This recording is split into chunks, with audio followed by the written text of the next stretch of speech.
I had reached my breaking point. I could literally feel my face transforming into a demon-like scowl. Then my husband was like, "Hey, what's with that face? Got any complaints? Frankly, it's your fault for only being able to do so much. Someone like me needs a proper wife. If you can't cook, then just get out from this house." At this point, anything he said wouldn't faze me. "So, you're saying that? Fine. Are you prepared to be a homeless?" With a chuckle, my husband was confidently like, "That's never gonna happen." He looked at me with a mocking smirk. But you know, acting like that will only last for now. Reality isn't always that kind. My name's Jessica, and I just turned 35 last week, a homemaker. After graduating from college, I landed a full-time job at a major company. I worked there for 3 years, but after marrying, I resigned and now work part-time in an office at a nearby supermarket. My husband, at the time, worked in the same company. His name's Brian. I first met Brian at the company's year-end party shortly after joining. I had always had a reason to skip these parties, but that time, there were spots, so I joined in. "Jessica, nice to meet you. I'm Brian Thompson. Let's enjoy the party together." "Oh, yes, nice to meet you." Among the bosses and colleagues around us, Brian confidently introduced himself. Even though it was a year-end party, I thought he had a lot of guts. And, surprisingly, he even knew my name. Although we worked at the same company, we were in different departments and had never met or spoken before. Well, I figured someone must have told him. This brought Brian and me closer, and we gradually began to take lunch breaks together. After getting to know him better, I realized that Brian was a confident person, always eager to move forward no matter what. The company we worked for was the biggest in this area, employing over 1,000 people. In such a large company, I was increasingly drawn to Brian's confidence and his approach to work. Then one day, "Jessica, will you be my girlfriend? I promise I'll make you happy. I'll always cherish you. Always." He didn't really have to go that far. But still, his earnest feelings made me happy. "Yes, I can't wait to spend more time with you. Please make sure you keep that promise, okay? Promise." And so, we became a couple. Supporting and challenging each other, we deepened our relationship. Our bond with each other's families also grew stronger. One day 2 years after we started dating, "Jessica, let's get married. I promise I'll make you happy. With me, you'll always be happy." His confidence never changed. I couldn't help but let out a small chuckle at Brian's words. "Yes, please make sure of it." We got married. We were blessed by many people around us, and our future was filled with nothing but hope. Then Brian had another surprise in store. "Actually, I bought a house. I wanted to make you happy, Jessica." That was a big surprise. Brian had bought a house for our married life. "Are you sure? Can you handle the mortgage?" "No worries. I'm a top-notch employee," Brian said with full confidence. I truly felt grateful for marrying Brian. And I strongly believed we'd build a happy home together. However, within a month of our marriage, his true nature surfaced. He had an enormous pride and was a dominant husband, the kind you rarely see these days. He was always like, "Men don't do household chores, that's a woman's job. I think you understand, now that you're a housewife, you gotta handle everything. Don't use the excuse that you're working." I couldn't believe he was this type of person. His side that he never showed before marriage left me in shock. He was like, "I was actually gonna show you this on our wedding day." Rummaging through his bag. "Found it." He pulled out a piece of paper and showed it to me. "What, a divorce procedure?" "Don't be so shocked. I just had it prepared in case something happened. Don't worry, I doubt we'll ever use it." It was a document which indicates divorce procedure and the lawyer's contact. Seeing the paper made me anxious about our future.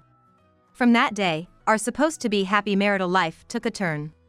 Whenever Brian returned home from work, I had to immediately go to the front door and greet him, no matter what. Or else, Brian would get in a bad mood. Furthermore, he'd just take off his jacket and leave it without fixing it by himself. "Hey, can you stop tossing your jacket after taking it off?" He was like, "Huh? Isn't that the wife's job? It's not something a husband who's worked all day should do." As he stomped into the living room, throwing his bag onto the couch and stripping off his shirt right there. He'd be always like, "Make sure it doesn't get wrinkled. Put the bag where it always goes." I wish he'd just do it himself, but if I said that, he'd instantly get upset. In the end, I'd end up tidying everything without saying a word. This wasn't what I had in mind, and I let out a heavy sigh. I feel like taking a shower first today. The bathroom's cleaned up, right? What? You're gonna take a shower before dinner? You usually eat first, so I was about to clean the bathroom now. Brian seemed to snap at my words, hurling harsh words at me. When did I ever say that I want dinner first after work? Don't make assumptions on your own. But don't talk back. You're my wife, right? Make sure you do things to always keep me in a good mood. After saying that, Brian grumbled and headed to the bedroom. It's such a hassle when he gets like this.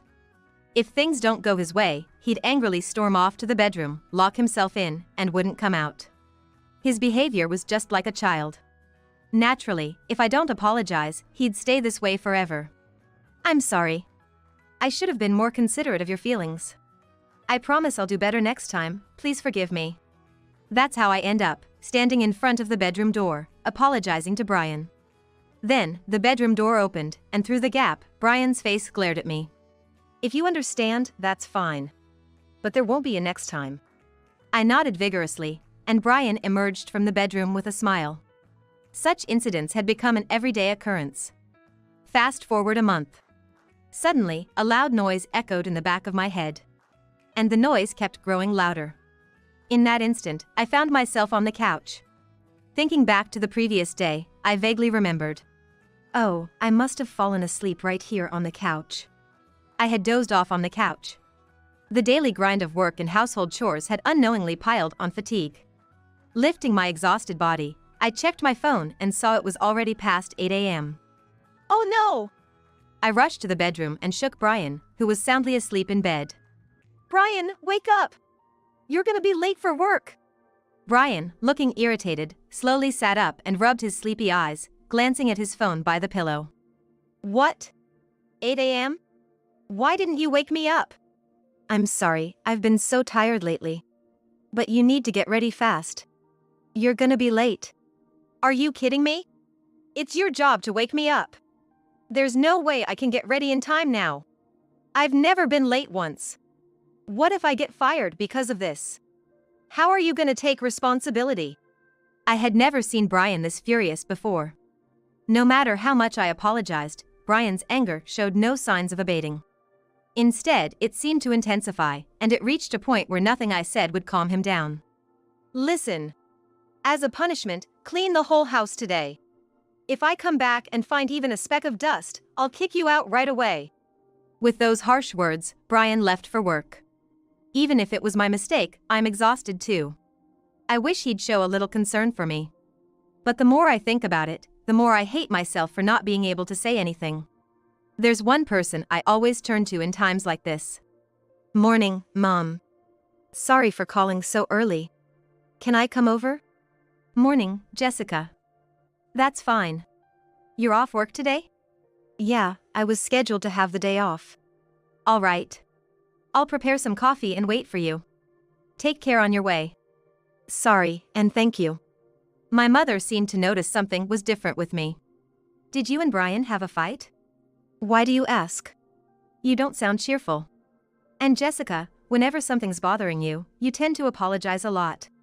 I've watched you more closely than anyone. It's obvious. Yeah. Her kind words brought tears to my eyes. Knowing this, she was like, I'll be waiting for you. And hung up. After quickly getting ready, I headed to my parents' home. My mother had coffee and cookies prepared. The moment I saw her face, all my pent-up emotions spilled out, and I burst into tears. And yet again, I apologized over and over.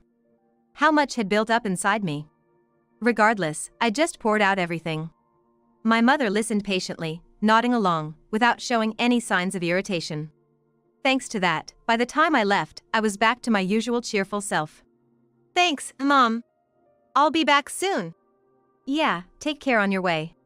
When I got home, I immediately started cleaning. I'll be damned if I let Brian have the last word. I'll clean till I'm satisfied. 5 hours went by. Yeah. This should be good. I cleaned every nook and cranny of the house. There's no way Brian can find fault with this. Nodding in approval of my cleaning, I was like, what's next? I rolled up my sleeves and headed to the kitchen to start making dinner. Brian would be home soon. I had to get it done before that. And after about 2 hours of cooking, the sound of the front door opening broke the silence. Brian was home. I quickly went to greet him at the door. Welcome home. I proudly displayed the immaculate home in front of Brian, as if to say, look at what I've done. Yet, he didn't say a word, just headed to the bedroom, changed, and came back out. Hey, dinner. It's ready. Eat it while it's hot. Of course, dinner was also perfect. The table was lined with elaborate dishes. I had just made it in time. Even I couldn't help but admire how much I'd accomplished. I thought Brian surely couldn't find fault. However, Brian didn't show any reaction to the feast in front of him. He just began eating in silence. How's the taste? I tried harder with today's meal than usual. His response was, do this every day. What? What do you mean by tried harder? Just do this every day. Did he have any idea how long this all took? I'd spent the entire day cleaning the house and preparing this lavish meal, and still. His words were so cold that I was left in shock. He barely ate, simply putting down his knife and fork. Brian then got up, went to the sofa, and started watching TV. Aren't you going to finish? He ignored me. All right, I'll wrap it up and put it in the fridge, so eat it when you're hungry. Then, yet again, I heard cold words from Brian. No one's gonna eat that. Just toss it. I could see the smile on my face turn into one of despair at Brian's words. What are you doing? Throw it away already. If you won't, I will. With that, Brian began to get up. Wait, okay, I got it. I thought it'd hurt less if I threw it away myself. Without a word in response, I threw the dish into the trash can. The moment I did, my husband smirked at me. He was like, man, I'm beat today. I think I'll take a quick bath and maybe watch a movie. Oh, forgot to mention, I had a burger with my boss earlier. With that, he promptly headed to the bathroom. Everything made sense with Brian's words. He never intended to eat the meal I made in the first place. And the fact he said he'd clean the house was probably just a way to mess with me. If I hadn't cleaned, he would have just gotten mad. And if I had, he'd just complain it wasn't done right. My husband's earlier laughter said it all. Thinking back on it, the regret bubbled up. What am I even doing? As I tried to hold back my tears while doing the dishes, Brian came out of the bathroom. He plopped down on the couch and demanded a beer. I got some snacks and a can of beer from the fridge and brought them over. Brian, completely unaware of my tears, happily watched a movie, enjoying his beer and snacks. Hey, bring me another beer. I'm sorry, that's the last one. What? Only one beer left? You're kidding me. Here's some cash, go buy some now. He pulled out $50, throwing it at me. Picking up the dropped cash, I headed to a nearby liquor store. Maybe it was because the days have been getting warmer, but it was still slightly bright outside. As I walked alone, I felt like passersby were looking at me. They must be looking at me with the same disdain Brian does. Through my life with Brian, I felt I had lost my sense of self. The next day, the sound of my alarm woke me up. Right. I fell asleep here again. I was on the couch. I was too afraid to sleep in the same room as Brian. As I let out a deep sigh, I sensed someone near me. Startled, I looked up to see Brian, already dressed in his suit. Oh. Good morning. I was out of it. I was so groggy just after waking up. Brian looked down at me from above. Then, he made a comment. You're a failed wife. First thing after waking up, he was making sarcastic remarks at me. Still feeling dazed, I muttered an apology. But with a smug expression, my husband continued with his sarcasm. Can you make a decent dinner tonight? I can't take another terrible meal like yesterday. With that, he left the house with an unsettling grin. The moment Brian left for work and I was alone, I felt a little lighter. Without a doubt, the stress from him was weighing me down. The thought of enduring this stress every day made me feel trapped, and I started feeling that being here was a bad thing. However, even so, as his wife, I still have to do housework. I pushed myself to start the usual chores. Time flew by, and before I knew it, it was 5 p.m. Brian would be home soon. I prepared dinner while keeping an eye on the clock, ready for my husband's return. He finally came home. I went to greet him at the door as usual. "Welcome home." Brian immediately responded. "After a tiring day at work, I have to come home to a terrible meal? This is torture." His sarcasm right after returning. But this sarcasm set something off inside me. Oh, right. Makes sense. Suddenly, I felt light as a feather. I headed to the living room, placing the freshly prepared food on the table. Brian, having changed his clothes, approached. Looking at the dishes laid out, he was like, "For a wife of a top executive like me, this is the best you can cook? You're failing as a wife." Saying this, he ate standing up. There was no decency in his actions. And he was like, "You know, the presentation and taste of the food are terrible. You're hopeless. It could hurt my chances of promotion." I had reached my breaking point. I could literally feel my face transforming into a demon-like scowl. Then, Brian was like, "Hey, what's with that face? Got any complaints? Frankly, it's your fault for only being able to do so much. Someone like me needs a proper wife. If you can't cook, then just get out from this house." At this point, anything he said wouldn't faze me. "So, you're saying that? Fine. Are you prepared to be a homeless?" With a chuckle, my husband was confidently like, "That's never gonna happen." He looked at me with a mocking smirk. But you know, acting like that will only last for now. Reality isn't always that kind. Just then, Brian's cell phone rang. "Hey." "Yes." "Okay, I'm on my way." It was his boss on the other end. Being a competent worker is tough, always getting invites. The boss wants to grab drinks. Thank goodness. I can avoid your terrible cooking. He quickly changed and left for his night out. Then, I watched him go, coldly. 2 days later, as I dined with a friend, my phone rang from inside my purse. Pulling it out, I saw it was a call from my husband. I muttered like, "Again." Declining the call and slipping the phone back. Truth be told, in the past 48 hours, he'd called nearly 100 times. And every single call was from Brian. My friend asked if I was gonna answer, but I kept brushing it off. I just can't deal with my husband right now. I was aware he'd been trying to reach me, but I was just too busy to answer. And so, it was the same this day too. However, Brian, blissfully ignorant of all this, continued his relentless storm of calls. And tons of emails. Normally, one might become neurotic from such frequency. Ultimately, I didn't answer the phone until another 3 days later. "Can you cut it out? I don't have time to deal with you." "What the hell do you think you're doing?" "What do you mean?" "What do I mean? You disappeared from the house without saying anything." He seemed quite panicked about the current situation. "It's not without saying anything, is it? After all, since we're getting a divorce, it's only natural for me to leave the house, right? What are you saying now?" That time, when Brian cursed the food I made and told me to get out, then went out drinking with his boss right after that day. I immediately packed my belongings and left the house on the same day, placing the divorce procedure document I had on the table and contacted the lawyer. "Don't mess with me. I never said I wanted a divorce."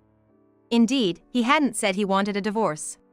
But anyone would consider divorcing after being spoken to like that, repeatedly.